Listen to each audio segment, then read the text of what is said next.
ইমামের পিছনে দুইটি ভুল করলে আপনার নামাজ নষ্ট হয়ে যাবে, এটা কিন্তু অনেকেই জানেন না। ইমামের পিছনে আমরা অনেকেই ভুল কাজগুলো করে থাকি। মনে রাখবেন, এই নামাজ আপনাকে জান্নাত পর্যন্ত পৌঁছে দিবে। সুতরাং এই নামাজ যদি আপনি পরিপূর্ণভাবে না পড়েন, তাহলে কিন্তু আপনার সব কিছুই বরবাদ হয়ে যাবে। অনেকে আবার নামাজ পড়ে, কিন্তু কিছু ভুলের কারণে এই নামাজগুলো আল্লাহর কাছে অ্যাকসেপ্ট হয় না, আল্লাহ তাআলার কাছে গ্রান্টেড হয় না। এর জন্য অবশ্যই এই দুইটি ভুল ইমামের পিছনে করা যাবে না। নাম্বার ওয়ান, এক নাম্বার হচ্ছে, ইমাম সাহেব যখন আমরা আল্লাহু আকবার বলে নামাজে দাঁড়ায়, তখন আমরা অনেকেই দেখা যাচ্ছে আল্লাহু আকবার না বলে শুধু হাতটাকে বেঁধে ফেলি। এই তাকবীরে তাহরিমা যদি আপনি আল্লাহু আকবার না বলেন, তাহলে আপনার নামাজ হবে না।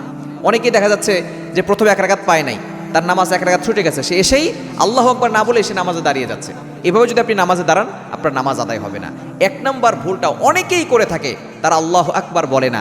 যারা পিছনে বসে আল্লাহু আকবার বলবে না, তাদের নামাজ হবে না। এজন্য নামাজে ঢুকতে হলে আপনাকে তাকবীরে তাহরিমা আল্লাহু আকবার বলা, এটা হচ্ছে ফরজ, এটা আপনাকে বলতেই হবে। যদি আপনি না বলেন, তাহলে আপনার নামাজ হবে না। হ্যাঁ, পরবর্তী সময় যখন আবারও ইমাম সাহেব অনেকবার তাকবীর বলবে, তারপরে সামি আল্লাহু লিমান হামিদা বলবে, আবারও তাকবীর বলবে, এই তাকবীরের সময় এগুলো না বললেও হয়।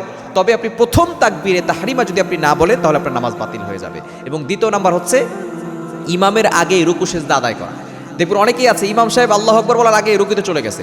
অনেকে তাড়াহুড়া এমনভাবে করে, ইমাম সাহেব এক সেজদা থেকে উঠছে, আরেকজন আরেক সেজদায় গিয়ে বসে আছে। এই যে ইমামের আগে রুকু সেজদা যদি কেউ করে, তাহলে তার নামাজ বাতিল হয়ে যাবে, এই নামাজ আদায় হবে না। এজন্য অবশ্যই আমরা যারা নামাজ পড়ি, এই ভুল থেকে আমাদেরকে দূরে সরে আসতে হবে। তাকবীরে তাহরিমা অবশ্যই আমরা বলবো, এবং দ্বিতীয় নাম্বার, ইমামের আগে রুকু সেজদা করবো না, তাহলে কিন্তু আমাদের এটা নামাজটা বাতিল হয়ে যাবে।